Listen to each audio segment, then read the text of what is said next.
ما هي صفات النارية. ولذلك خذ ما قاله الله عن إبليس ثم خذ صفات النارية بعد دراسة وافية، من الإمكان أن تعرف ما هو إبليس.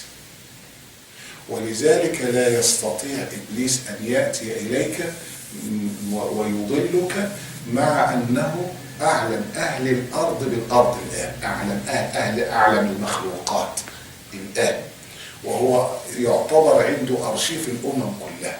لكن إذا عرفت ذلك وعرفت منهج الله تبارك وتعالى وكيف تستعيذ منه، فإن الله تبارك وتعالى يقول إن كيد الشيطان كان ضعيفا. هذه أشياء قواعد فهمية، يعني قواعد فهم، وقواعد الفهم هي التي تدلك على التصرف مع المخلوقات. ولذلك إذا طبقنا هذا في جميع ما حولنا من الكائنات، فإننا في الحقيقة نكون أعقل الناس وأعلم الناس. لكن من يدرس هذا؟ إيه دي المشكلة؟ إحنا تطرقنا لبعض هذا في اسمه، مش كده نعيم ولا إيه؟ صح، مش كده؟ تطرقنا إلى بعض هذا، لكن لما جينا قلنا بقى الشيطان إيه شكل الشيطان يعني؟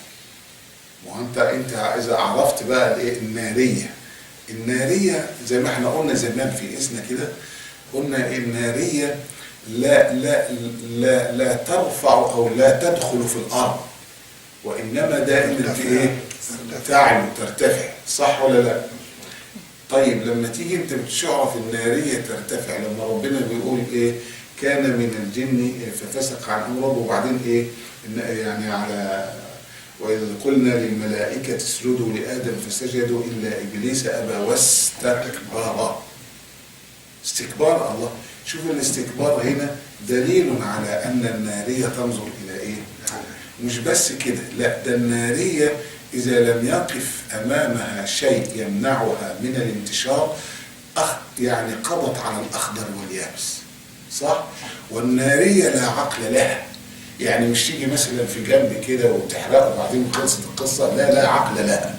لا عقل لها يعني ايه؟ يعني تطلع هنا وتروح هنا وتعمل هنا، وتبقى في مشكله كبيره في هذه الاشياء. حينما تاتي وتسمع كلام الله تبارك وتعالى وتدرسه، تعلم كيف تتعامل مع هذا الشيطان. ليه؟ قال لان بينك وبين الشيطان ثأر، وبينك وبين الشيطان عداوه. هذه العداوه جعلته يحرص على أن تكون معه في نار جهنم، لا حبا في المعية وإنما كرها في بني آدم. الحاصل حينما تفهم هذه الأشياء عليك أن تأتي وتدرس أكثر. تدرس أكثر تقول إيه؟ الشيطان له قرنان، صح؟ عشان كده الناس يعملوا علامة النصر، يعملوا كده. طب وده كده علامة النصر، راحوا بدلوها بكده برضه كده. ليه بقى؟ لأن القرنين هنا إيه؟ واضحين قوي، غير دي، وإن كان دول برضه قرنين، لكن إيه؟ الناس في ناس تعمل إيه؟ برضك علامة. ليه؟ لأن دول واضحين، دول برضك نفس القصة كده، علامة النصر كده نفس المشكلة. لما تيجي إحنا نشوف الشيطان ده، هل ليه؟ يعني هل يخاف الشيطان أم لا؟ هل يضحك الشيطان أم لا؟ عفوا، هل له ضرات؟ هل يبول؟ ايه شكل القصة؟ يعني ايه صفاته؟ ليه؟ لأن كثيرا من البشر يخاف من الشيطان حينما يسمع اسمه، بس مجرد سماع الاسم. قال مجرد سماع الاسم ده ليه قصة زمان. ليه؟ قال لأن الأصل أن الشيطان كان يخاف من بني البشر. الأصل هذا أن الشيطان كان يخاف من الإيه؟ من بني البشر.